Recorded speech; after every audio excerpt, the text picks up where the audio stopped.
There have been 2 cases of the brain-eating amoeba Naegleria fowleri so far this summer, most recently a 12-year-old boy from South Carolina who got this really rare brain-eating amoeba after he was swimming in Lake Murray. This amoeba lives in warm fresh water, and we can get sick when that warm fresh water is forced up our nose, commonly in a freshwater lake or a river.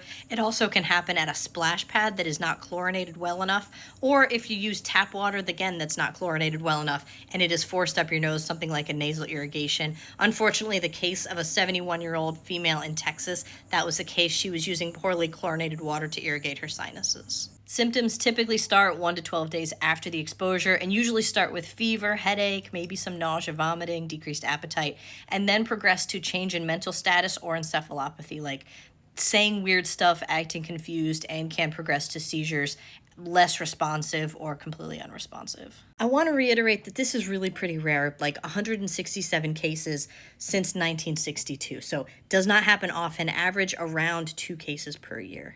There are some treatments that are being trialed, but unfortunately, because of the damage that this amoeba causes to the brain, in many cases it's fatal.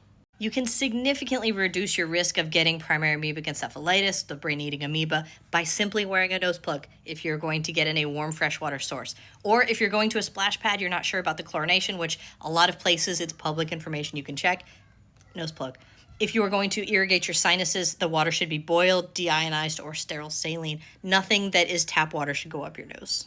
While Naegleria is a super rare condition, I think it's important to continue to bring awareness to it in honor of the patient that I lost who had Naegleria, and now Jason Carr, the 12-year-old boy, and the 70-year-old woman out of Texas. May they all rest in peace, and hopefully their stories will go on to save other lives.